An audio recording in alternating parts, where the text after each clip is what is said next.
अस्सलाम वालेकुम, good morning, welcome to सुबह की सोच। आप सबको खुश आमदीद कहेंगे। मेरे साथ हैं हसनैन लियाकत, मेरे साथ है गजल अशरफ। और गजल, कल जो इस्लामाबाद और रावलपिंडी में हुआ, आप क्या बच गई हैं इससे? मैं तो बच गई हूँ, लेकिन लोगों का बहुत नुकसान हुआ है। वैसे इस्लामाबाद और रावलपिंडी में हुआ क्या, ये भी बताना लाजमी है, क्योंकि जो लोग हमें इस वक्त मुल्क के दीगर शहरों से देख रहे हैं, इस्लामाबाद में बारिश और याराबारी ने शहरी जिंदगी को मुतासिर किया और तूफानी बारिश ने सड़कों पर पानी उससे जमा हो गया था, जिसके नतीजे में ट्रैफिक की रवानी मुतासिर हुई। उसके साथ साथ गाड़ियों के शीशे, आगे वाले शीशे, पीछे वाले शीशे, मीडिया के DSNGs के शीशे भी टूटे हैं। और फैसल मस्जिद के अगर आपको बताएं तो वहां पर भी बहुत ज्यादा शीशे टूटे हैं। इसके साथ साथ घर जो किसान है, किसानों के हवाले से भी बहुत मुश्किल आता है, क्योंकि आपको पता है कि अभी हार्वेस्टिंग का सिलसिला शुरू है और फसलों के हवाले से बहुत तबाही भी हुई है। ये गेंदें आसमान से आ रही हैं, यालाबारी नहीं आ रही, पूरी गेंद। और ऐसे ऐसे क्लिप्स इस वक्त आप देख सकते हैं, विजुअल्स भी हमारी स्क्रीन पर चल रहे हैं कि कितने बड़ी बड़ी ये साइज के गोले हैं जो, और ये कोई मरी नहीं है या फिर कोई और हिली एरिया नहीं है, बल्कि ये इस्लामाबाद के मनासिर हैं। और यहाँ पर एक्सपेक्ट नहीं किया जा रहा था कि इस तरह की बारिश होगी, लेकिन ट्रैफिक की रवानी मुतासिर, पार्लियामेंट हाउस हो गया या फिर रेड जोन हो गया, उनके अतराफ पानी जमा हो गया था। लेकिन हम तो आपको बता रहे हैं, लेकिन ज्यादा हम डिटेल्स ले लेते हैं अपनी कॉरेस्पॉन्डेंट जाहिदा राव से, जो हमारे साथ मौजूद हैं। अस्सलाम वालेकुम जाहिदा, वेलकम की सोच। सबसे पहले तो ये बताएं कि कल आप फील्ड में मौजूद थी, क्या कुछ आपने, कैसे मनासिर देखे, कितनी तबाही हुई? जी बिल्कुल, कल जो है सारा दिन हमें लग रहा था कि सुबह बहुत गर्मी है। हालांकि महकमा मौसमियात की जानिब से हीट वेव का अलर्ट जारी किया गया तो कहा गया था मगरबी हवाओं का सिलसिला जारी होगा, जिससे कहीं बारिश की उम्मीद की जा रही है। लेकिन इतनी जालाबारी की उम्मीद महकमा मौसमियात को भी नहीं थी और एकदम से जो है बादल गहरे छाते हैं, काली घुंघुर घटाई होती हैं, बारिश की बजाय जो है डायरेक्ट जो है आसमान से जालाबारी होने लगी। और जालाबारी भी छोटी मोटी हमने अक्सर इस्लामाबाद में देखी, लेकिन वो ऐसी नहीं थी, बल्कि बड़े बड़े गोले थे और एक अंडे की शक्ल के अगर हम कहे जाए तो ज्यादा बेहतर है। और उन्होंने गाड़ियों के शीशे तोड़े, घर की छतों पर सोलर प्लेटें लगी होती हैं वो टूट गई, लोगों की इवन के ट्रैफिक के इशारों पर जो लाइटें लगी होती हैं वो टूट गई, दरख्त जड़ों से उखड़ गए और इस्लामाबाद की सड़कें जो है एक जंगल बयाबान का मंजर पेश कर रही थी, क्योंकि लोगों की गाड़ियां भी तबाह हो गई थी और जो है दरख्तों से जो है पत्ते भी झड़े हुए थे। तो ये सूरत हाल थी, लोग महदूद हो गए, जहाँ खड़े थे वहीं खड़े रह गए, दफातर में थे, कहीं भी थे कि यहाँ सिर्फ एक साया मिल जाए रुकने के लिए, अपनी बचत कर सके। क्योंकि जब वो सर में लगता था गोला तो ऐसे लगता था कि जैसे सर पर कोई बड़ा पत्थर लग गया। तो ये सूरत हाल थी। उसके बाद जो है जालाबारी रुकी और गहरे बादल हुए और हमने कल दिन में जो है रात का मंजर भी देखा इस्लामाबाद में। तो इसके बाद तेज बारिश होती है, बारिश के बाद मौसम खुल गया है और लेकिन जो है अभी भी महकमा मौसमियात की जानिब से अलर्ट जारी किया गया कि 22 जायदा कल महकमा मौसमियात की जानिब से अलर्ट जारी नहीं हुआ था। आप क्योंकि मौसमियात को भी कवर करती हैं, उस हवाले से बताइएगा। और सेकंडली मुझे क्विकली ये बताइएगा कोई जानी नुकसान तो नहीं हुआ? जानी नुकसान उसमें से जो है कुछ हुआ है, कुछ लोग जख्मी हुए हैं और इस्लामाबाद में 1-2 लोगों की डेथ भी हुई है।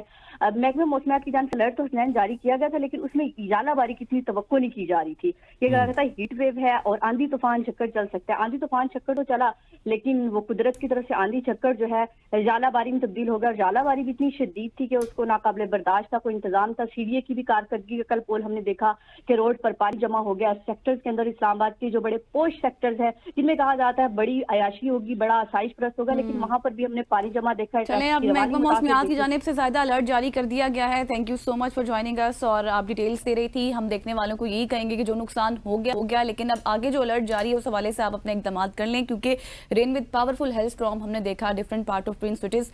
अच्छा हसनैन, मुझे ये बताएं कि अब हमने ये डिटेल्स तो शेयर की, कल आप मैच रावलपिंडी स्टेडियम में मौजूद थे, मैच कवर कर रहे थे, वहाँ मैच पॉसिबल हो गया था? हाँ, इसमें मेरा ख्याल है कि कुछ कुदरत को भी क्रेडिट देना होगा, क्योंकि जब मैं यहाँ से रावलपिंडी स्टेडियम में पहुंचा तो तकरीबन 5:45 का टाइम था और 5:45 बजे वहां पे धूप लगी हुई थी। अनफॉर्चुनेटली मैच थोड़ा सा लेट स्टार्ट हुआ और लेट इस वजह से स्टार्ट हुआ कि ग्राउंड सूखने में थोड़ा सा वक्त लेता है, पीसीबी को क्रेडिट जाना चाहिए। इसके ऊपर बात तो हम वैसे करेंगे, लेकिन एक बात मैं आपको सिर्फ जुमला एक कंप्लीट करता चलूं कि जिस तरह पाकिस्तान टीम में विन और लर्न चल रहा है ना, इसी तरह से मोहम्मद रिजवान का जो लर्न है वो मुल्तान सुल्तान के लिए खत्म नहीं हुआ। उनका लर्न बिल्कुल जारी सारी है। पहले उनको कराची में शिकस्त हुई, कल उनको इस्लामाबाद में शिकस्त हुई और मोहम्मद रिजवान की टीम जो कि 2 दफा आपको पता है बड़ी टॉप नॉच परफॉर्मेंसेस दे चुकी है PSL में, वो क्यों परफॉर्म नहीं कर रही, इसके हवाले से हम बात करेंगे। लेकिन मैं चाहता हूं कि गजल, आप हमारे पास वक्त कम है, मुकाबला बहुत सख्त है, आप जल्दी से स्टोरीज की तरफ चलिए। बिल्कुल, आप जब ये कहते हैं ना कि मुकाबला सख्त है तो फिर वैसे ही मुझे ना तेजी से चलना पड़ता है, क्योंकि ब्रेक का वक्त हो जाता है। अब हम चलते हैं, सोशल स्टोरीज का आगाज करते हैं। सबसे पहले आपको लिए चलेंगे अमेरिका, जहां पर अमेरिका की रियासत साउथ कैरोलिना के शहर नॉर्थ चार्ल्सटन में एक स्कूल के प्रिंसिपल जो थे हेनरी डॉर्बी ने अपने तलबा की फाइनेंशियल मदद की और मदद से की कि वो नाइट शिफ्ट में काम करते हैं। वो हफ्ते में 3 दिन रात 10 बजे से बजे से सुबह 7 बजे तक काम करते हैं और अपनी जो तनख्वाह होती है, कितने सखी इंसान है कि अपनी तनख्वाह अब बच्चों को देते हैं ताकि वो बाय कर सकें फूड, अपने ट्यूशन की फीस को कवर कर सकें, इसके साथ साथ अपनी जितनी भी फाइनेंशियल डिफिकल्टीज हैं उनको ओवरकम कर सकें। और ये जैसे ही ये स्टोरी सामने है तो पूरी दुनिया की जानिब से उनको सराहा जा रहा है। बिल्कुल, उनकी ये कुर्बानी जब मंजर आम पर आई तो मुल्क भर से उन्हें सराहा गया और कम्युनिटी ने $1 लाख का उनके लिए अतिये का ऐलान किया और जिस मार्ट में वो काम कर रहे थे उन्होंने भी उनके लिए $50,000 का अतिया दिया। उनका मानना है कि हर ईमानदार काम या ईमानदार शख्स काबिल इतराम भी होता है, उसका काम भी काबिल इतराम होता है और उनके जज्बे ने दूसरों को भी मदद की तरगीब दी। और यकीनी तौर पर इस तरह की स्टोरीज हम इसी वजह से शेयर करते हैं, आप भी इससे सबक लें और मैं भी इससे सबक लूं। जल्दी से आगे बढ़ते हैं और मेरे पास एक बहुत ही जबरदस्त खबर है। मालदीव ने फलस्तीनी अवाम से यकजहती के इजहार के तौर पर इसराइली शहरियों के दाखिले पर पाबंदी लगा दी। सदर मोहम्मद मोइरो ने यह कानून पार्लियामेंट से मंजूर करने के बाद इसको सबसे पहले मंजूर करवाया, फिर इसको इम्प्लीमेंट किया और इस पर फौरी अमल दरामद का हुक्म दिया। हुकूमत ने इसे फलस्तीन के खिलाफ इजरायली मजालिम और नस्ल कुशी के रद्द अमल में पुख्ता मौक़िफ़ करार दिया और ये एक बहुत अच्छी खबर है। एग्जैक्टली और आपने जैसे जिक्र किया ना इस लॉ का, तो ये 2024 में था लॉ, उसके बाद इसमें डिफरेंट अमेंडमेंट्स हुई और अब जाके ये पास हो गया। और आपको बताने का मकसद ये है कि मालदीव में सियाती मकाम बहुत ज़्यादा हैं, बहुत ज़्यादा फेमस है सियाती मकामात के हवाले से और वहाँ पर हर साल लाखों इसराइली जाते हैं विजिट के लिए, उनकी मेज़बानी करता है मालदीव। लेकिन अब जब ये जेनोसाइड जिस तरह से हो रहा है इसराइल में, फ़लस्तीन में, गजा में, तो उसके बाद ये स्टेप लिया गया कि उन्होंने दाखिले पर पाबंदी आयद कर दी है। सो ये अच्छा इकदाम है अगर हम इसको देखें क्योंकि ये यकजहती की जा रही है फ़लस्तीनियों से। नेक्स्ट आगे बढ़ते हैं जल्दी से और अब खैबर पख्तूनख्वा से खबर शेयर करते हैं स्नैन, क्योंकि हम खैबर पख्तूनख्वा को हमने जो कुछ वहाँ हो रहा था उस हवाले से हम डिस्कस करते थे, चाहे वो अच्छे काम हो चाहे वो बुरे काम हो, क्रिटिसाइज भी किया हमने, अप्रिशिएट भी किया।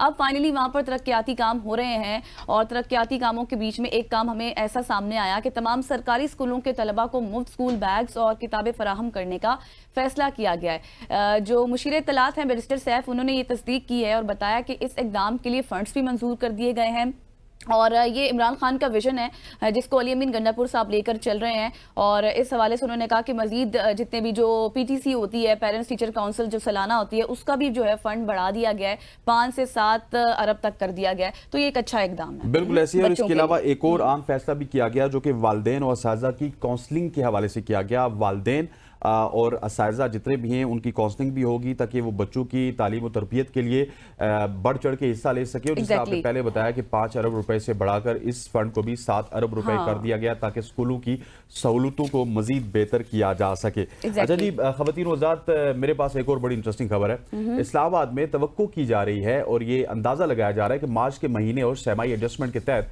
बिजली की कीमतों में कमी हो सकती है। रिपोर्ट्स के मुताबिक माहाना एडजस्टमेंट में बिजली की कीमत में 3 पैसे फी यूनिट कमी हो सकती है, जबकि सेवाई एडजस्टमेंट के तहत कीमत में 1 रुपए फी यूनिट तक भी कमी हो सकती है।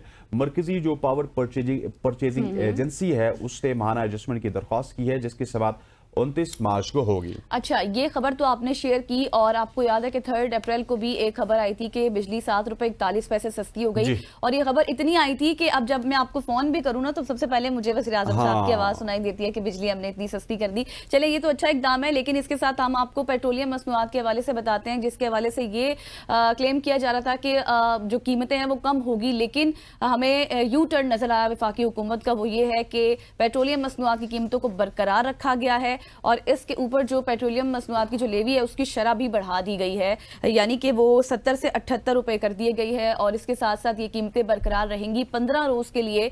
हालांकि आपको ये भी बता दिया जाए कि आलमी जो सतह है वहां पर पेट्रोलियम मसनूआत की कीमतें कम हुई हैं। एक तरफ बिजली सस्ती, दूसरी तरफ पेट्रोलियम की जो कीमतें हैं वो बरकरार हैं और ये कहा जा रहा है कि लेवी की शरह भी बढ़ा दी गई है। तो कुछ समझ नहीं आ रहा मामला, बातें तो बहुत हो रही हैं। बिल्कुल ऐसी है। लेवी इसी वजह से बढ़ाई जाती है कि जब इंटरनेशनली कीमत कम होती है तो हुकूमत लेवी को बढ़ा देती है ताकि वो ये जस्टिफाई कर सके कि हम जिस प्राइस पे पेट्रोल को बेच रहे हैं, पेट्रोलियम मसनूआत को बेच रहे हैं, वो लीगल है। क्योंकि लेवी जब बढ़ती है तो वो इस तरह होता है कि हम हुकूमत को एक एक्स्ट्रा टैक्स दे रहे हैं। ख़वातीन हज़रात, वक्त बहुत कम है और अगली स्टोरी के हवाले से आपको बताते हैं। इन्होंने KPK से स्टोरी शेयर की, मैं आपको पंजाब से बताता हूँ।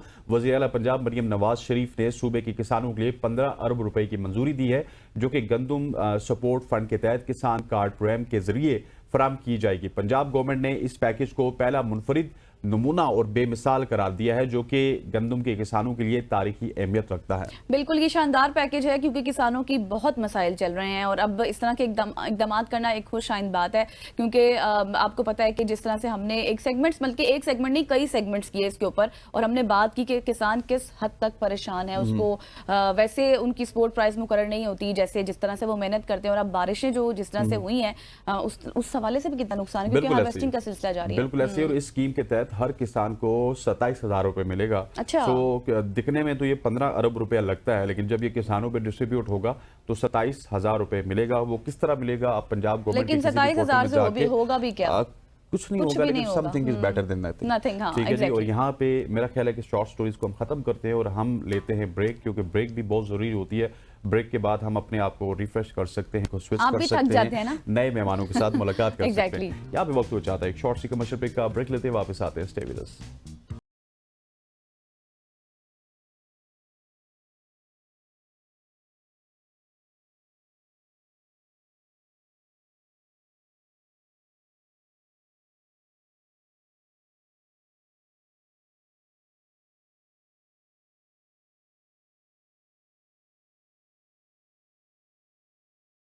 वेलकम बैक खवातीन वज़ात। अब कराची का रुख करेंगे। कराची के मसाइल हैं जो कि रुकने का नाम नहीं ले रहे, और कराची में बढ़ती हुई ट्रैफिक की मुश्किलात और शहर की सड़कों पर रश की सूरत हाल ने आवाम के लिए एक नया चैलेंज पैदा किया है। शहरियों को ट्रैफिक जाम का सामना करना पड़ता है, और इसका सबब सबसे बड़ा गैर कानूनी रिक्शे हैं और बेशुमार तादाद में जो शहर की अहम सड़कों पर बिला रोको टोक चलते हैं। और इस हवाले से कराची में हुकूमत ने एक बड़ा फैसला किया कि कई सड़कों पर ऑटो रिक्शा पर पाबंदी आयद कर दी है, ताकि ट्रैफिक की रवानी को बेहतर बना सके। इसी मामले पे आज हम डिस्कस करेंगे। जी हाँ, इसी मामले पर गुफ्तगू करने के लिए कराची से कमर जैदी साहब, रिजवी साहब हमारे साथ मौजूद हैं। SSP ट्रैफिक पुलिस कराची हैं। बहुत शुक्रिया आपके वक्त के लिए। कमर, पहले तो ये बताएं कि ये फैसला किया गया अथॉरिटीज की जानिब से कि 11 जो क्रिटिकल रूट्स है कराची के, वहां पर ये इम्पोज किया गया है ये फैसला, लेकिन इसकी वजह क्या है? वजह बताइएगा कि क्यों इस तरह से किया गया। क्या मसाइल बहुत ज्यादा बढ़ गए थे?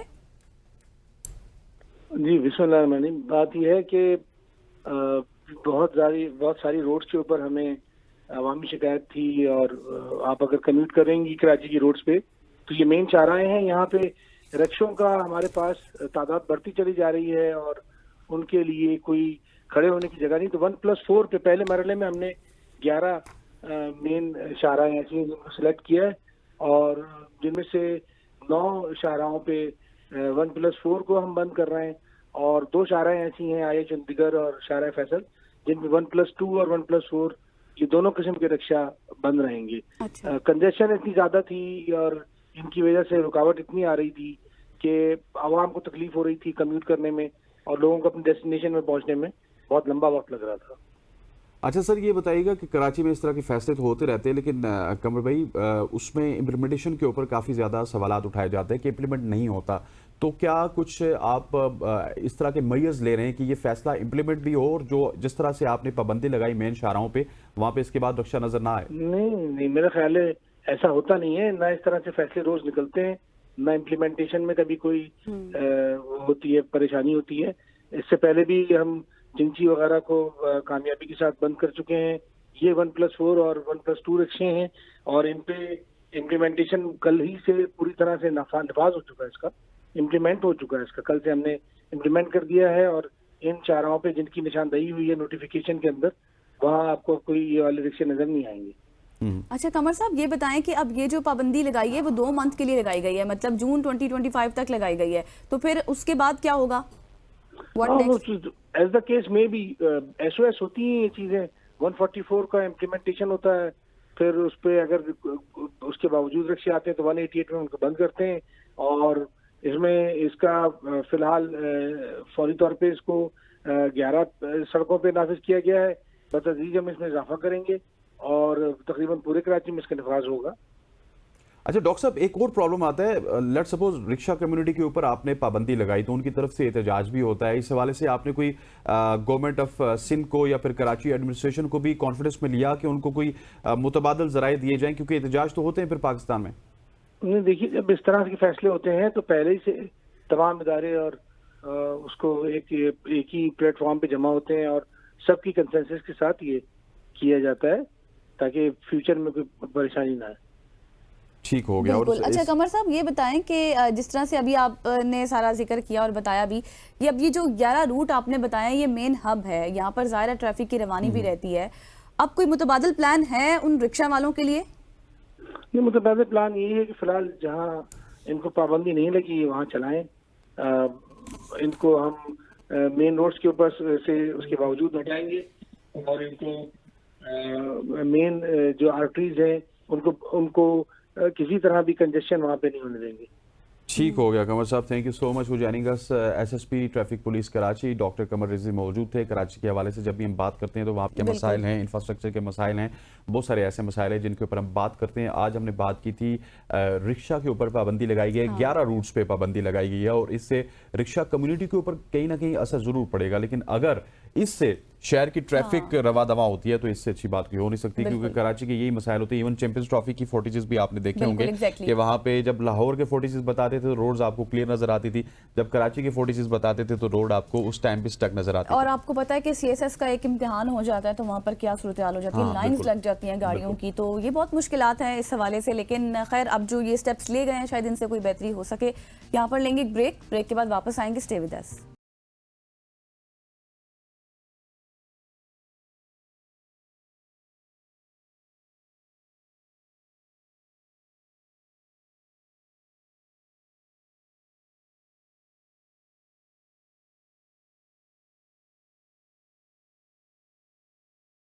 Welcome back after the break. और अब हम बात करेंगे मुल्की सियासत के ऊपर, क्योंकि कुछ अहम आज इजलास भी होना है। 18 अप्रैल की तारीख दी गई थी, लेकिन उसके बाद फिर बैरिस्टर अली जफर की दरख्वास्त पर यह तारीख तब्दील करके 17 अप्रैल कर दी गई थी जुडिशल कमीशन के इजलास के हवाले से, जिसमें जजेस के तबादलों के हवाले से अहम फैसले भी होने हैं।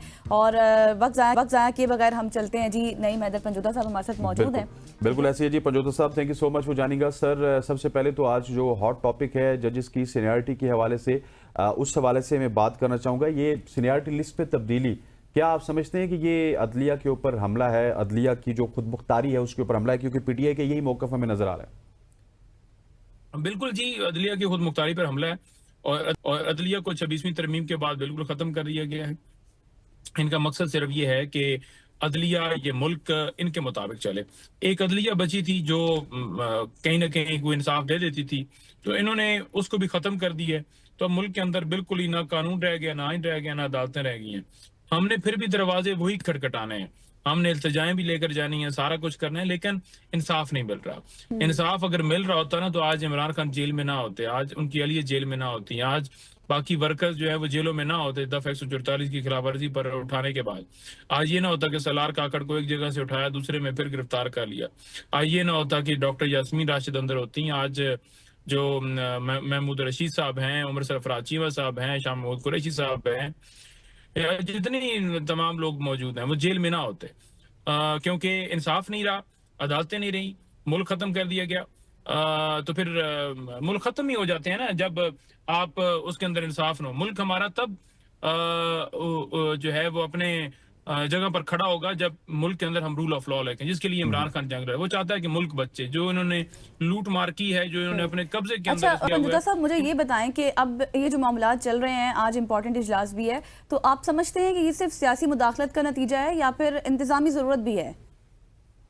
देखिए, जजेस के जो तबादले हैं वो तमाम तर जो हैं वो सियासी मुदाखलत हैं, क्योंकि जब आप आइन के अंदर तरमीम कर दें, आइन के बुनियादी ढांचे से ही उसको तब्दील कर दें, तो फिर डेफिनेटली जो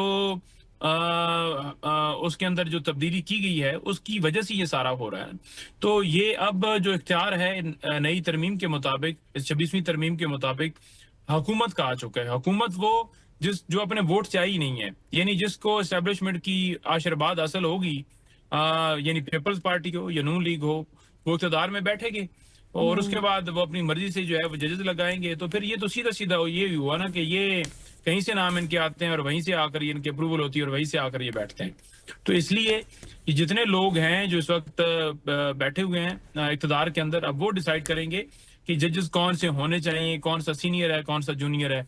ये वो डिसाइड नहीं करते। एक इंडिपेंडेंट इदारा है जो रियासत के जैसे अलग अलग सतून है, मुकर्रना, अदलिया, इंतजामिया, तो अदलिया और इंतजामिया अलग। ठीक हो गया पंजोता साहब, मुझे ये भी बताइएगा साथ साथ कि अदलिया की बात किया जाता था, लेकिन अदलिया के अंदर इस तरह के फैसले मेरे हिसाब से तो अदलिया के साख को भी बहुत ज्यादा मुतासिर करेंगे। आप क्या समझते हैं इस हवाले से?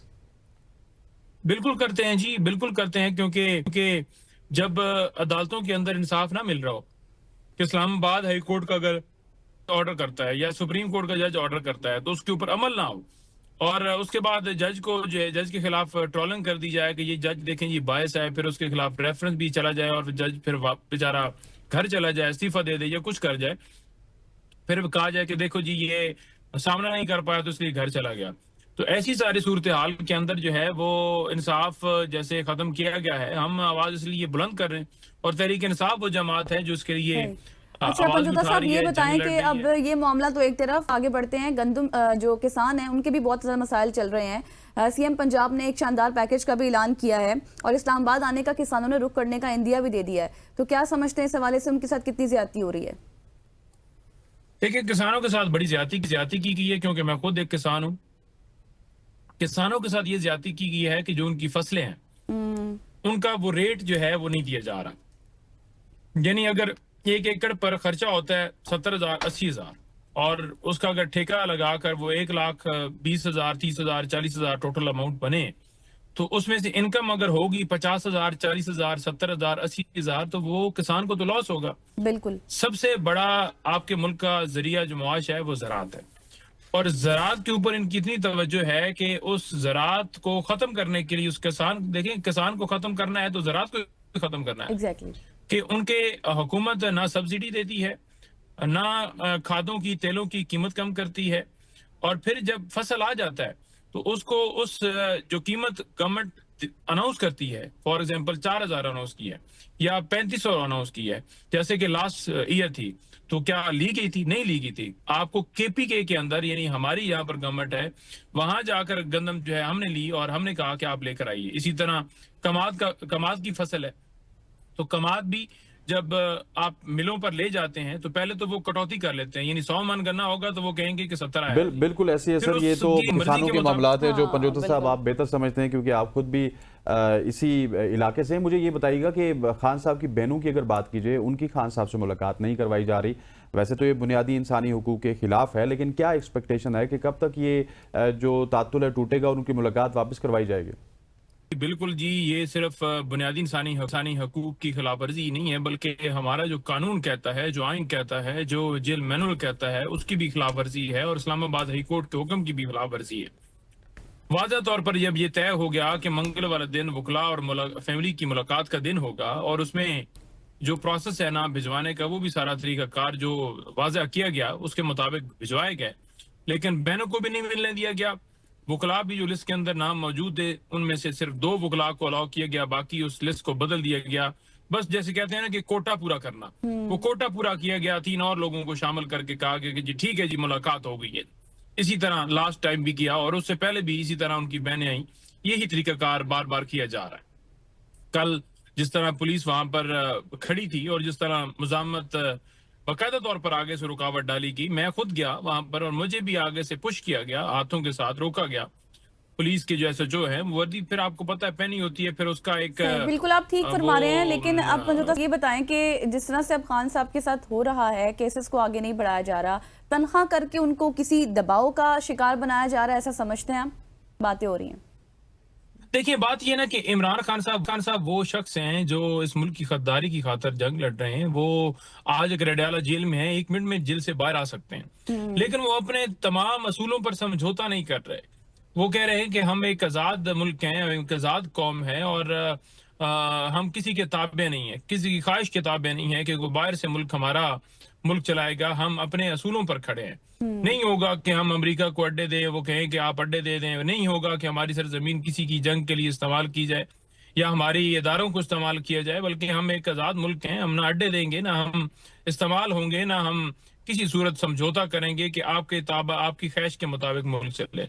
तो इसलिए वो जेल में है और तमाम तरह की मुसीबतें सोबतें हर तरह की बर्दाश्त कर रहे हैं। उनकी एरिया जेल में है, तमाम और वर्कर्स जेल में है, हमारी लीडरशिप जेल में है, लेकिन अपने मौकफ से एक लम्हा भी वो पीछे नहीं हटे। बिल्कुल ऐसे। अच्छा पंजोता साहब, थोड़ा सा पक्ष पार्टी के हवाले से भी मैं आपका मौकफ जानना चाहता हूँ। इस वक्त ठीक है वो इक़्तिदार में भी हैं, सदारत उन्होंने ली हो, वजारत नहीं ली हुई, लेकिन पानी के मुनसिफाना तकसीम के हवाले से वो एक आवाज़ उठा रहे हैं और उस आवाज़ में वो ये कह रहे हैं कि ये हम करके दिखाएंगे और इस तरह होना चाहिए, फेडरल गवर्नमेंट को करना चाहिए। ये किस तरह देख रहे हैं उनके इस मौक़िफ़ को आप?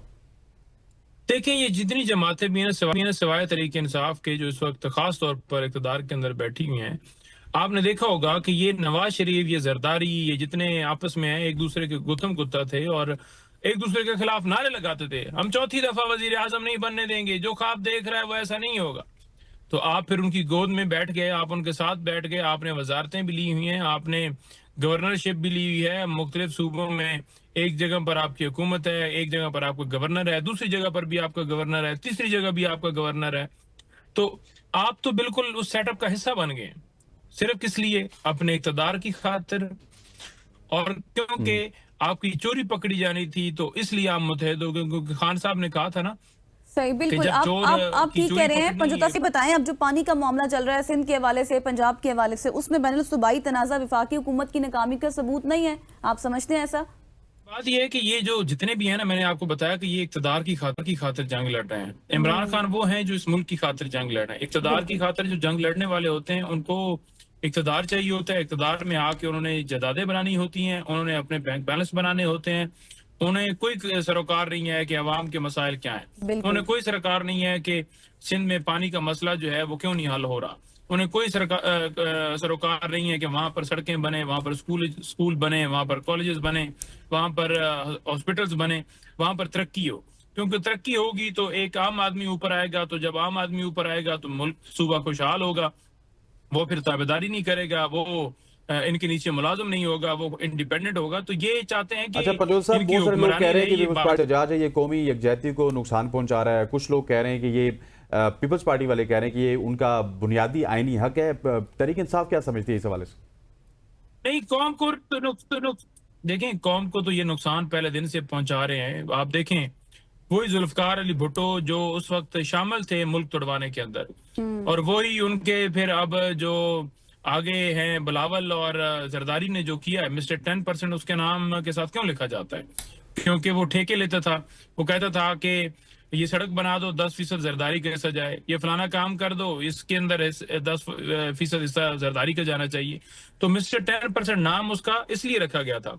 हालांकि अगर वो कहता जी कि जो बचत होगी, जो पैसे बचेंगे या जो चीज होगी वो अवाम में तकसीम की जाएगी, बजाय ये कि अपने अकाउंट से अपने माल।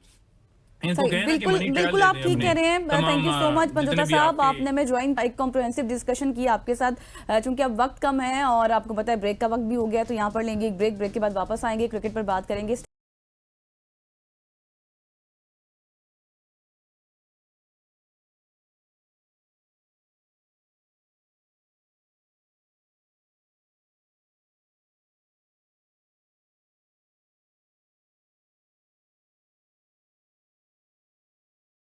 वेलकम बैक खवातीन आजाद। अब क्रिकेट की बात करेंगे। पीएसएल अपने जोश व खरोश के साथ जारी है। रावलपिंडी में कल मुकाबला हुआ इस्लामाबाद यूनाइटेड और मुल्तान सुल्तान के माबेन। मुल्तान सुल्तान एक दफा फिर हमें चौक करती हुई नजर आई और पहले 234 रन का हदफ दिया था उन्होंने कराची में, जो कि कराची ने पूरा किया, और यहाँ पे 130 रन थे 5 ओवर्स में, लेकिन आखिरी 5 ओवर्स में 72 रन दिए। 202 रन का टारगेट सेट किया है इस्लामाबाद यूनाइटेड ने, लेकिन 200 रन जब भी हो जाए तो वो अच्छा टारगेट होता है। और उसके बाद एक पार्टनरशिप जरूर लगी रिजवान और उस्मान के माबेन, लेकिन कोलैप्स करती हुई नजर आई हमें मुल्तान सुल्तान की टीम। हमारे साथ मौजूद है सीनियर स्पोर्ट्स जर्नलिस्ट बदियुज़्ज़मान साहब।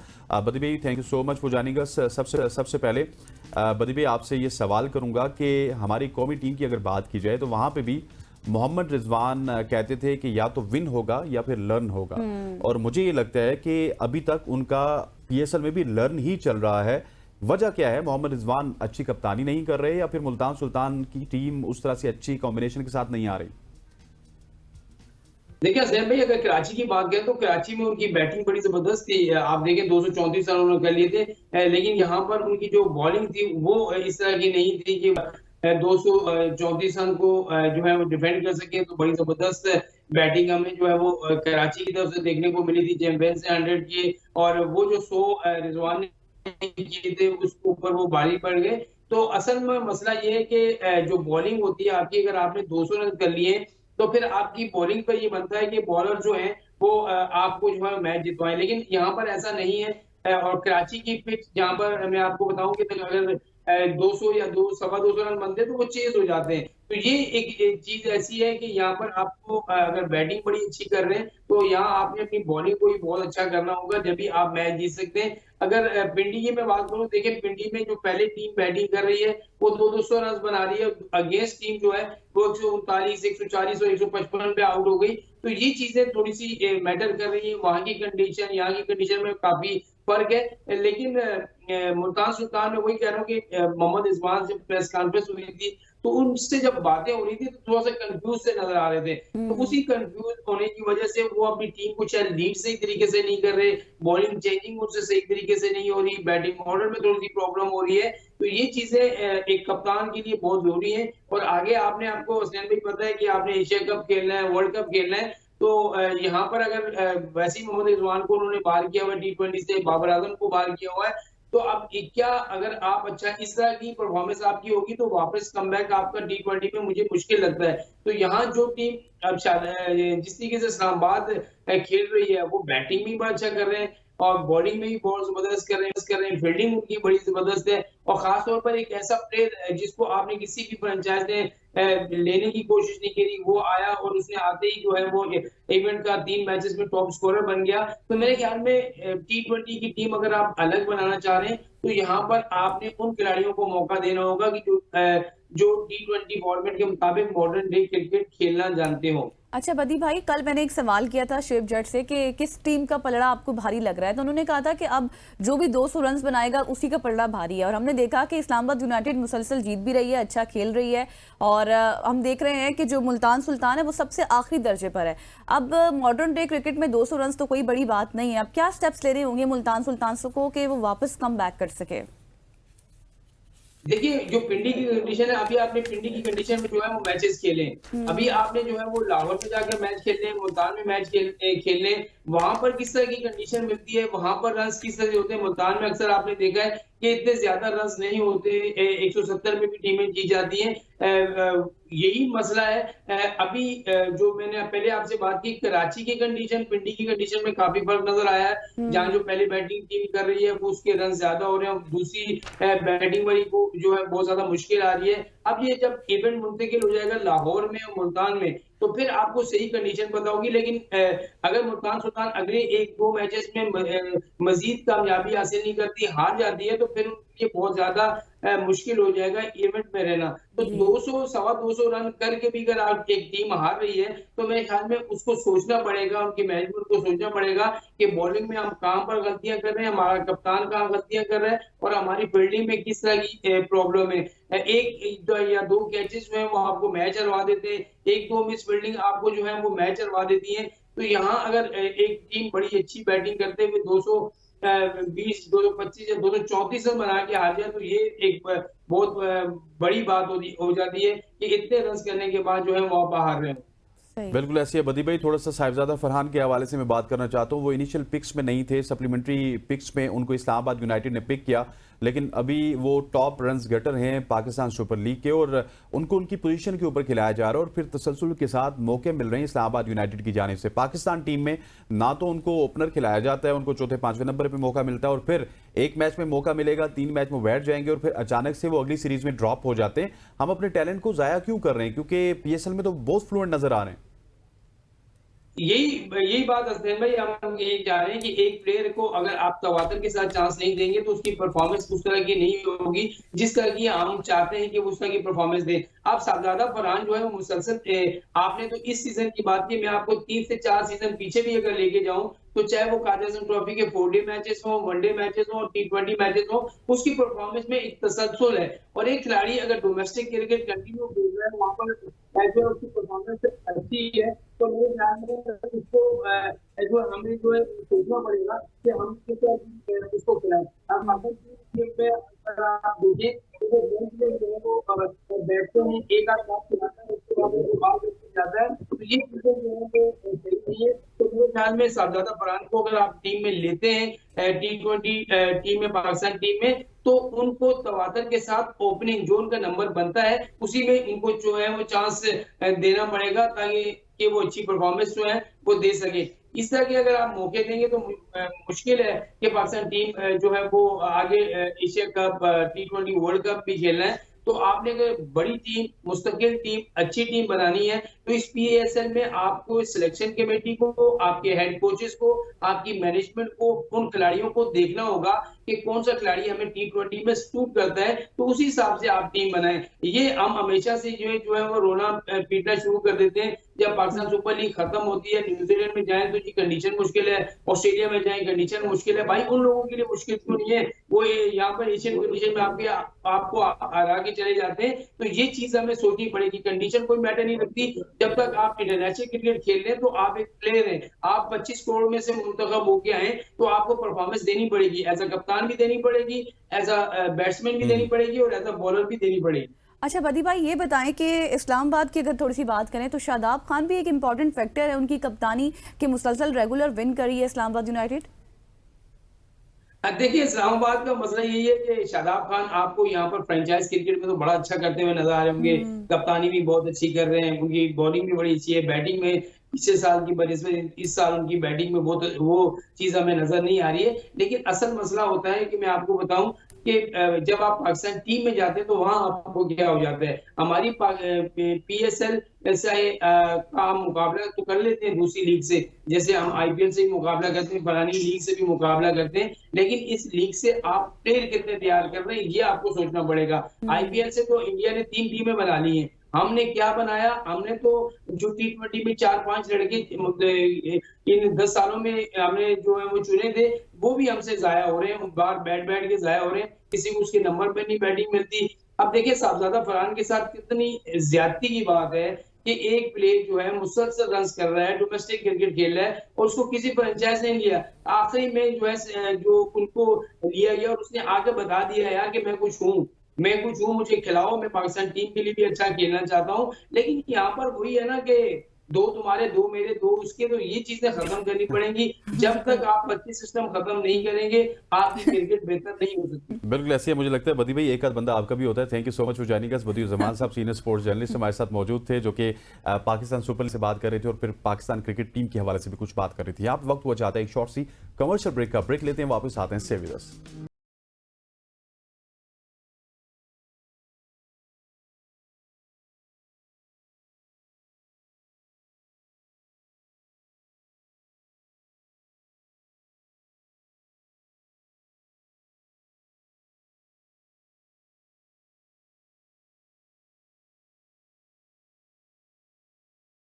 Welcome back after the break. और आपको पता है कि बहुत ज़्यादा ज़िलज़िले आ रहे हैं, कुछ ज़िलज़िले ऐसे हैं जिनका हमें पता ही नहीं होता, क्योंकि ये कहा जाता है कि रोज़ाना की बेसिस पे ज़िलज़िले आते हैं लेकिन हम उनको समझ नहीं पाते।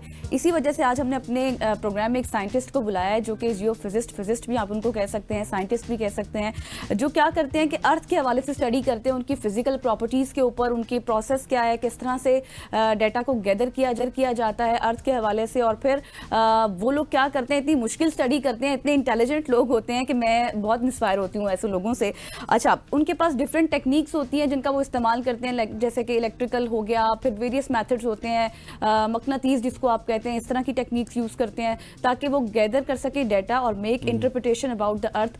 तो इसी हवाले से हमारे साथ आज एक साइंटिस्ट मौजूद है, वो कौन है? बिल्कुल ऐसे ही हमारे साथ मौजूद है डॉक्टर शाजिया आसिम साहिबा, जो कि जियोफिजिस्ट हैं, और उनसे तमाम तरह सवाल जानने की कोशिश करेंगे कि ज़लज़ले क्यों आते हैं, किस तरह आते हैं। डॉक्टर साहबा thank you so much. Shazia, सबसे पहले ज़लज़ले पाकिस्तान में भी और दुनिया भर में भी बड़े तवातुर से आ रहे हैं, और कल या परसों की भी बात है, ज़लज़ला यहाँ पे भी आया। ठीक है, रेक्टर स्केल पर शायद उतनी शिद्दत नहीं होती, उतना नुकसान नहीं होता, लेकिन ज़लज़ले क्यों आते हैं इतने तवत्तुर से? ऐसा है कि हमारे पास जो एक प्लेट टेक्टोनिक थ्योरी है कि जिसमें हम कहते हैं कि अर्थ की जो आउटर क्रस्ट है, लिथोस्फीयर जो है, that is divided into different plates, जो कि स्लाइड करती हैं, कभी कन्वर्ज करती हैं, डाइवर्ज करती हैं। तो इनकी वजह से जब भी इनकी मूवमेंट होती है, प्लेट मूवमेंट, तो अर्थक्वेक्स जो हैं वो जनरेट करते हैं, ज़लज़ले आते हैं। मोस्ट ऑफ द अर्थक्वेक्स जो हैं वो लाए करते हैं अराउंड द प्लेट बाउंड्रीज, और इसके साथ साथ फिर फॉल्ट्स जो हैं वो भी, आपको फॉल्ट सिस्टम के बारे में तो तकरीबन हर शहरी जानता है। बिल्कुल। तो उनके अलॉन्ग भी जो है ज़लज़ले आते हैं, स्ट्रेसेस जो हैं वो बिल्डअप होते रहते हैं with the passage of time, और फिर एक सडन जर्क से जब वो रिलीज़ होते हैं स्ट्रेसेस, तो अर्थक्वेक जो है वहाँ पे आता है। साइस्मिक वेव्स जो हैं जनरेट करती हैं, जिनको पे स्टडी किया जाता है, और ज़मीन के इंटीरियर के बारे में वहाँ से भी बहुत सी मालूमात मिलती हैं। अच्छा शाजिया, मुझे ये बताएं कि how can we predict them, हम किस तरह से उनको प्रेडिक्ट कर सकते हैं, और क्या ये इजी है? इसके लिए बहुत सी प्रोबेबिलिटीज़ जो हैं उनको लिया जाता है, और इसके अलावा और बहुत सी चीज़ें हैं, जैसे एनिमल बिहेवियर है, उसको भी बहुत कदीम ज़माने से इसको स्टडी किया जाता है। और अब तो एंड्रॉयड पे जैसे फॉर फ्यू सेकंड्स पहले जो है एक वार्निंग सिस्टम आ जाता है, वो भी डिपेंडिंग ऑन द लोकेलिटी और उनके डिफरेंट प्रोबेबिलिटीज़ को स्टडी करके। और इसी तरह से एमिशंस जो हैं, कुछ गैस एमिशंस हैं अलॉन्ग द फॉल्ट प्लेन्स, उनको स्टडी करके जो है वो थोड़ा सा साइंटिस्ट जो है वो कोशिश करते हैं कि हम थोड़ा सा जान सकें। फॉर एग्जांपल रेडॉन गैस है, उसकी एमिशंस जो हैं during the time of earthquake जो हैं वो थोड़ी बढ़ जाती हैं, तो इसलिए वहाँ पे ऐसे इंस्ट्रूमेंट्स लगाए जाते हैं जैसे पता चले कि अगर की एमिशंस बढ़ गई हैं तो इसका मतलब है कि करीब में ही कोई नियर फ्यूचर में ही कोई अर्थक्वेक आने वाला है। अच्छा, तो इस तरह की प्रेडिक्शंस थोड़ी टू सम एक्सटेंट की जा सकती हैं, लेकिन अदरवाइज देयर इज नो आम मेथड। आदमी को कुछ समझ आ सकती है इस तरह से? बहुत मुश्किल है इसके लिए, जब तक कि आप फिर कोई डेटा और ये चीज़ इनके और ऊपर वर्कआउट ना ये करें। मुझे बताइएगा कि क्योंकि ये तो वैसे गजल के सवाल क्या कहते थे, सवाल पर सवाल ना, वो सवाल पर सवाल। ये बताइएगा कि जल्जले की वजूहात क्या हैं प्रिसाइसली, किस वजह से जल्जले ज्यादा से ज्यादा आ रहे हैं, पहले नहीं होते थे? समय पाकिस्तान जो है 3 प्लेट्स के जंक्शन पे लोकेटेड है, और ये प्लेट्स जब ये मूव कर रही हैं, जैसे अब हम इंडो पाक प्लेट की बात करते हैं कि ये नॉर्थ में यूरेशियन प्लेट के साथ इसकी कोलिजन हुई, और फिर अभी तक स्टिल जो है फ्यू सेंटीमीटर या मिलीमीटर पर ईयर के रेट से it is still moving north, और ये कोलिजन स्टिल हो रही है, जिसकी वजह से ये इसी कोलिजन के रिस्पांस में ही हिमालयाज़ जो हैं, ये माउंटेन रेंजेस जो हैं ये बिल्डअप हुई, और अभी भी जो है ये एक्टिव बाउंड्री है, जिसकी वजह से जब भी दो चीज़ें टकराती हैं तो जाहिर है वो जल्जले जो है वो आते हैं। और फिर इसके साथ जो पूरी फॉल्ट्स जो हैं, न्यूमरस फॉल्ट्स जो हैं वो पाकिस्तान में मौजूद हैं, तो कुछ ऐसी हैं जिस पे कि बाज़ साइंटिस्ट बात कर रहे हैं कि मे बी उनकी रीएक्टिवेशन हो गई है, पहले डॉर्मेंट थी, और तो ये बेसिकली इस वजह से जो है। अच्छा शाजिया, मुझे बताएं कि हम मेरी रिसर्च के मुताबिक, जितना मैं जानती हूँ, जितना कुछ मैंने पढ़ा हुआ है डॉक्टर गजल के मुताबिक उसमें मैंने ये चीज़ पढ़ी थी कि जो जल्जले होते हैं वो तकरीबन रोज आते हैं, लेकिन हमें पता नहीं होता क्योंकि उनकी शिद्दत इतनी कम होती है। जी, मैग्नीट्यूड बहुत कम होता है, इस वजह से नहीं, क्योंकि इसका इंटेंसिटी भी ये है कि इसकी कि कितना आप फील कर रहे हैं उसके ऊपर इंटेंसिटी स्केल जो है वो बेस्ड है। तो लेकिन जो इनकी ज़्यादा इंटेंसिटी ज़्यादा होती है तो उसके बारे में डेफिनेटली जो है फिर हमें पता चलता है। अच्छा, आपने 3 प्लेट्स की बात की थी, काराकोरम की, हिंदुकुश की, हिमालय की, वो एक जंक्शन भी मौजूद है, आप अगर गिलगित वाली साइड पे जाएं तो वो वही है, उसी से सारी चीजें क्रिएट होती हैं? जी, ये जितना आप देख रहे हैं ना कि ये हिमालयाज़ की पूरी जो चेन है, बेल्ट, वहाँ पे this is along the boundary नजर आती है, ये काराकोरम है, और ये इसके अलावा हिमालय है, बाकी फिर और भी मेन बाउंड्री थ्रस्ट है, सेंट्रल थ्रस्ट है और हिमालयन थ्रस्ट, तो ये डिफरेंट और भी जो है थ्रस्ट, और इसके अलावा भी बहुत से फॉल्ट सिस्टम्स जो हैं वो जो है एग्जिस्ट कर रहे हैं। तो इस वजह से पाकिस्तान में जो है स्पेशली यहाँ पर ये ज़लज़ले जो हैं आते रहेंगे, और इसके लिए हमें फिर ये करना चाहिए कि हमें ऐसे स्ट्रक्चर्स बिल्ड करने चाहिए जो कि इसको बर्दाश्त कर सकें। ऐसी बिल्डिंग्स जो हैं वो बनानी चाहिए। इसी तरह से हमें लोगों को में अवेयरनेस देनी चाहिए कि ये एक हैज़र्ड है, और कोई इमरजेंसी किट्स या इस तरह से किस तरीके से इनसे हमें डील करना है। और प्लस ये कि बहुत से इसके रिजल्ट्स हैं, जैसे कि फॉर एग्जांपल स्लो फेलियर्स हो जाते हैं, लैंडस्लाइड्स हो जाती हैं, तो ऐसी जगह पे कंस्ट्रक्शंस ना की जाएं। और इसके अलावा एवलांचेस हैं, इवन के ग्राउंड वाटर जो है अपना कोर्स चेंज कर सकता है, ग्राउंड जो है ऊपर जो है हो जाता है, उसकी वर्टिकल मूवमेंट हो जाती है, सबसाइड कर जाता है, इवन कि अगर फॉल्ट प्लेन के अलोंग रोटेशन भी हो सकती है ग्राउंड की, तो बहुत सारी इसके ऐसे इफेक्ट्स हैं जिसकी वजह से कि हमें देखना, क्योंकि ज़ाहिर हम इनको कंट्रोल नहीं कर सकते। एग्जैक्टली, ठीक है। बाज़ स्टडीज़ ऐसी भी हैं जिसमें कि वो कहते हैं कि अगर इतना अरसे तक स्ट्रेसेस बिल्डअप हो रहे हैं और एक हद तक जो रॉक की स्ट्रेंथ है उसके बाद वो स्ट्रेसेस रिलीज़ होते हैं, तो वो मैन मेड जो है या इंड्यूस्ड अर्थक्वेक्स जो है उसको जनरेट करते हैं कि छोटे छोटे अर्थक्वेक्स जो हैं वहाँ पे एनर्जी रिलीज कर ली जाए इंड्यूस करके, ताकि कोई बड़ा अर्थक्वेक जो है उससे आने से बचा जाए। अच्छा शाजिया, मुझे ये बताएं कि हम उमूमन ये बात कहते हैं कि अगर एक दफ़ा ज़लज़ला आया है तो एक ज़लज़ला दूसरे का भी सबब बनता है, आफ्टर शॉक्स जिसको हम अपनी ज़बान में कहते हैं। जी बिल्कुल, foreshocks and aftershocks जो हैं ये भी एक इसका, जैसे आप कह रही थी कि इसमें अगर फॉर एग्जांपल कोई फोर शॉक्स आ रहे हैं तो भी आप आइडिया लगा सकते हैं, क्योंकि जो साइज़मिक ऑब्जर्वेटरीज हैं वहाँ पे डेटा रिकॉर्ड हो रहा है, वाइब्रेशंस जो हैं जब आनी शुरू हो जाए इस तरह की तो वो आइडिया देती है कि कोई बड़ा अर्थक्वेक आने वाला है। और बड़ा अर्थक्वेक आने के बाद भी फिर छोटे छोटे जो हैं अर्थक्वेक्स और भी जो हैं आफ्टर शॉक्स जो आते हैं, जो कि स्टिल मतलब डैमेज तो जो भी अर्थक्वेक है वो क्रिएट कर सकता है। और इसके अलावा जो यहाँ से गैस एमिशंस हैं जिसके बारे में बात करी थी, इसमें बहुत सी हैं, मीथेन है, कार्बन डाइऑक्साइड है, मोनोऑक्साइड है। बल्कि एक रिसर्चर का मैं स्टडी कर रही थी, उन्होंने लिखा हुआ था कि बहुत ज़्यादा अमाउंट ऑफ कार्बन डाइऑक्साइड जो है वहाँ से एमिट होता है। जहाँ हम ग्लोबल वार्मिंग की बात कर रहे हैं कि हमारे पास जो ये ग्रीन हाउस इफेक्ट है और ये क्लाइमेट चेंज है, तो ये इंक्रीज इन कार्बन डाइऑक्साइड जो है, वक्त भी थोड़ा सा कम है, 2 मिनट रह के कल 11 बारी भी हुई आपके सामने और अजीबो गरीब सी हुई। गाड़ियों के शीशे टूटे, लोगों के नुकसान हुए, फिर ग्लोबल वार्मिंग की तरफ हम जा रहे हैं। मौसम में बहुत ज्यादा इस तरह की तब्दीली आ रही है कि गर्मियों के वक्त सर्दी होती है, सर्दियों के वक्त गर्मी होती है। इसकी क्या वजह? ये सारा इफेक्ट जो है ये बेसिकली क्लाइमेट चेंज और ग्लोबल वार्मिंग है, जिसमें कि हम कहते हैं कि कार्बन डाइऑक्साइड की कॉन्सेंट्रेशन ग्रेजुअली बढ़ रही है, जिसकी वजह से ग्लेशियर्स भी मेल्ट हो रहे हैं और एक बैलेंस जो है वो बेसिकली ख़राब हो गया, जिसकी वजह से जो है हम देख रहे हैं कि जो वक्त नहीं है उस पर रेनफॉल्स हो रही हैं। इसी तरह से ये जो आपने अभी कल का भी बात की, तो इस तरह के इवेंट्स जो हैं, इवन फ्लड्स भी एंड सो ऑन, बहुत से इवेंट्स हैं जो कि हम रिलेट करते हैं। और इसको टू सम एन एक्सटेंट ये भी हम इसको कह सकते हैं कि ऐसी गैसेस जब एमिशन होती हैं, एटमॉस्फेयर का हिस्सा बनती हैं, तो डेफिनेटली वो आपके वेदर के ऊपर इफेक्ट कर सकती हैं। But we have to conduct some study ताकि हम देखें कि क्या ऐसी गैसेस जो हैं रिलीज़ हुई हैं जो कि वेदर का, जो कि एटमॉस्फेयर का पार्ट बनी है, जिसकी वजह से वेदर चेंज हुआ है। तो इसके लिए हमें डेफिनेटली कोई रिसर्च जो है या हमें डेटा चाहिए जिस पे कि हम वर्क कर सकें। ठीक हो गया डॉक्टर साहिबा, thank you so much for joining us. Doctor Shazia हमारे साथ मौजूद थी और गजल का जो देखने वाला था, क्योंकि इनको मुझे वैसे ये स्टडी बहुत पसंद है, स्टडी बहुत पसंद है। इन्होंने वैसे ही मैथ्स कॉम कर लिया, इनको जियोफिजिक्स होना चाहिए था ख़वातीन हज़रात। या वक्त हुआ चाहता है एक शॉर्ट सी कमर्शियल ब्रेक लेते वापस आते हैं। स्टे विद अस।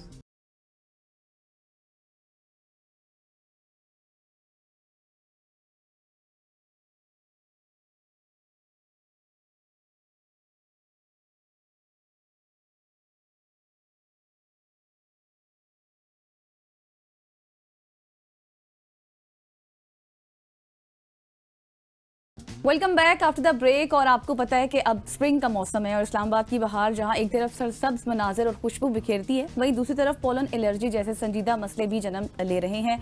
हर साल मार्च और अप्रैल के महीने में हज़ारों शहरी छींकों, फिर सांस की तकलीफ, आंखों में जलन और थकावट जैसे मसाइल का शिकार होते हैं।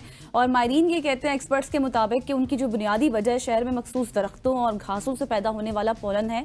और ये एलर्जी ना सिर्फ मरीजों की रोज़मर्रा की ज़िंदगी को इफेक्ट कर रही है, बल्कि अस्पतालों पर भी इजाफी बोझ डालती है।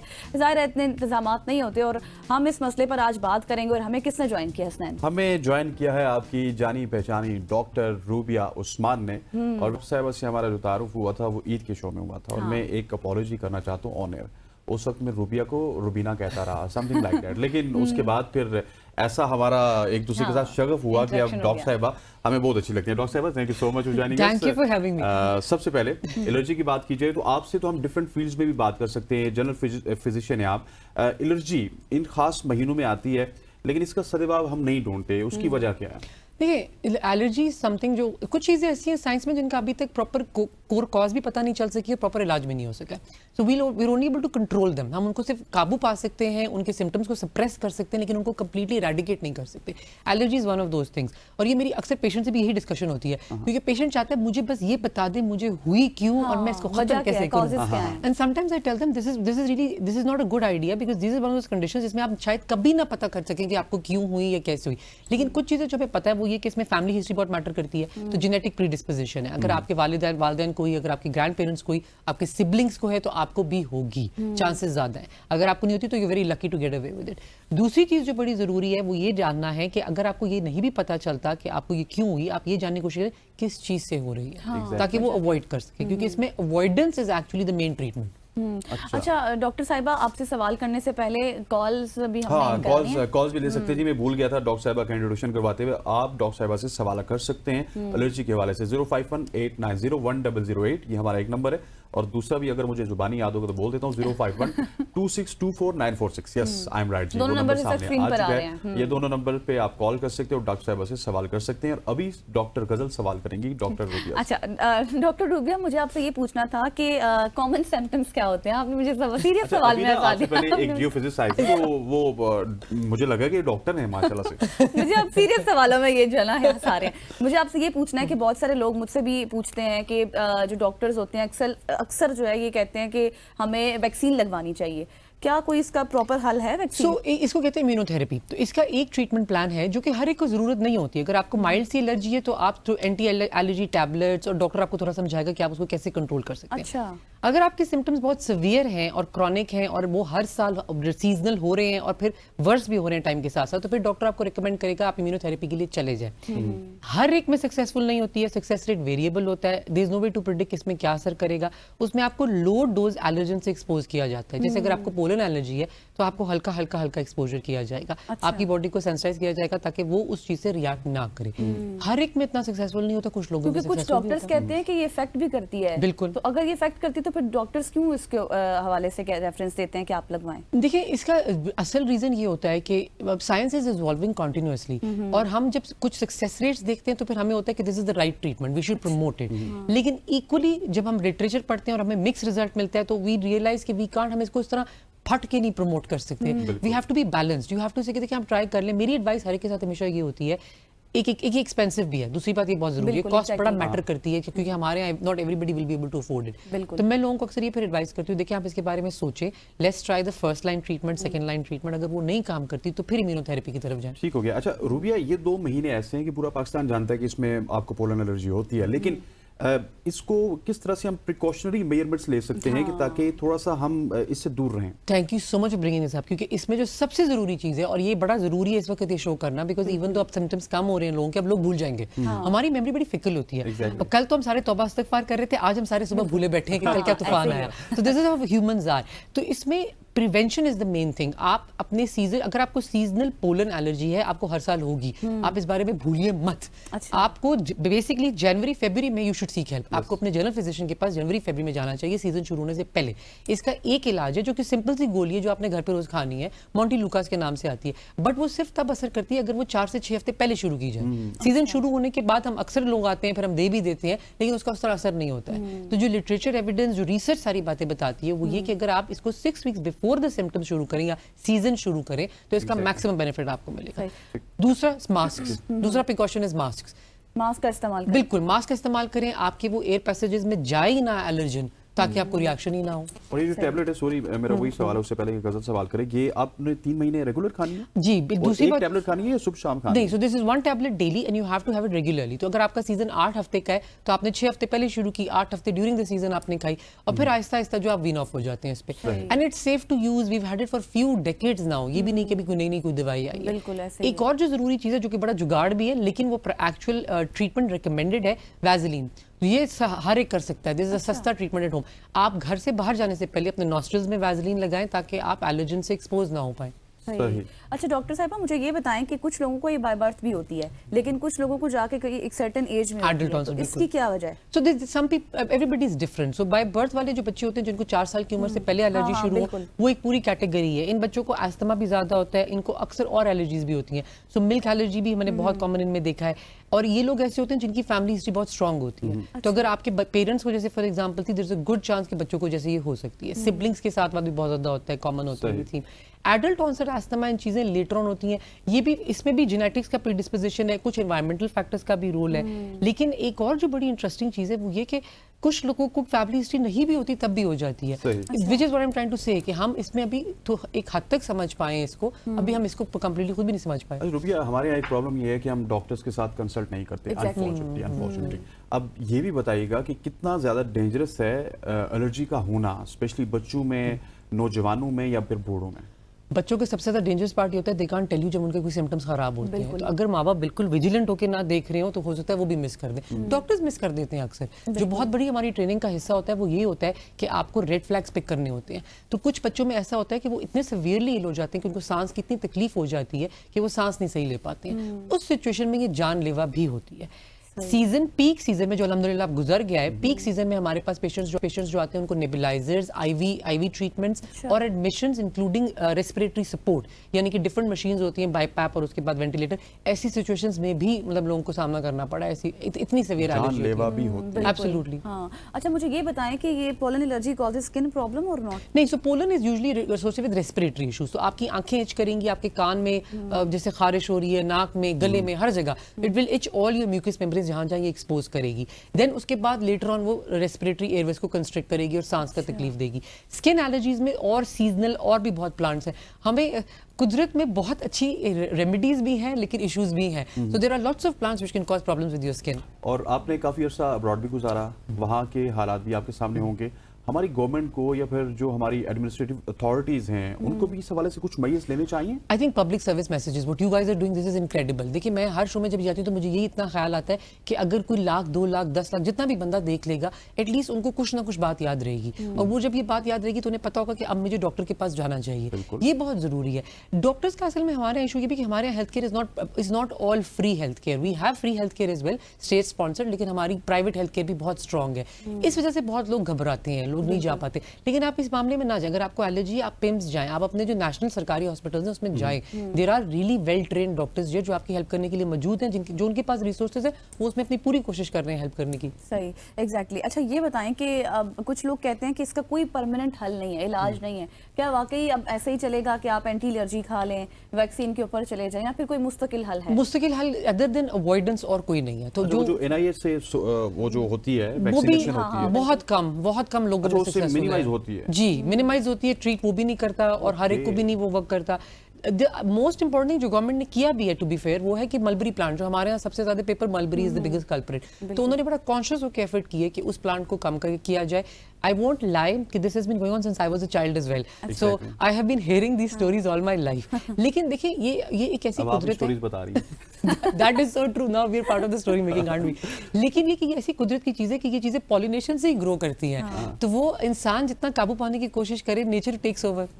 सही हो गया। अच्छा, अब आखिर में मुझे ये बताएं कि अक्सर हम मतलब अगर मैं हूँ तो मुझे अगर छींकें आ रही हैं, सांस की प्रॉब्लम नॉर्मल लूंगी, मुझे ये चीज कब पता चलेगी कि अब मुझे पोलन एलर्जी है और मुझे डॉक्टर से कंसल्ट करना है? तो ये सीजनल सबसे ज्यादा, क्योंकि आप सबसे पहला सवाल होगा आपको हर साल होती है कि नहीं होती है, या आपको मैं पहला सवाल डॉक्टर से पेशेंट से हमेशा ये पूछती हूँ कि आपको ये पहले कभी हुआ है। अगर कोई भी ऐसा रिएक्शन होता है विद स्किन का हो, ब्रीदिंग का हो, एलर्जी जहाँ पे मुझे शक हो कि एलर्जी है, तो द फर्स्ट क्वेश्चन इज पहले कभी जिंदगी में हुआ है कि नहीं। और फ्लू शॉट्स वगैरह लगवाने चाहिए? In this case it doesn't help you. Flu shot वैसे लगाना बहुत जरूरी है, बिकॉज अगर आपको रेस्पिरेटरी इश्यूज हैं तो आपको कोई भी रेस्पिरेटरी प्रॉब्लम बाद में निमोनिया बन सकती है। तो आपको फ्लू शॉट इसलिए दिया जाता है कि अगर आप फ्लू से एक्सपोज होते हैं, यूजुअली वो हर साल इवॉल्व होता है और पिछले साल में जो सबसे ज्यादा डोमिनेंट होता है उसको कवर करता है। हमारे पास वक्त खत्म हो जाता है। Rubia, thank you so much for joining us, pleasure talking with you. खवातीन व हज़रात, रूबिया हमारे साथ मौजूद थी। डॉक्टर गजल को, मुझे और हमारी पूरी प्रोडक्शन टीम को इजाजत दीजिए। अल्लाह हाफिज।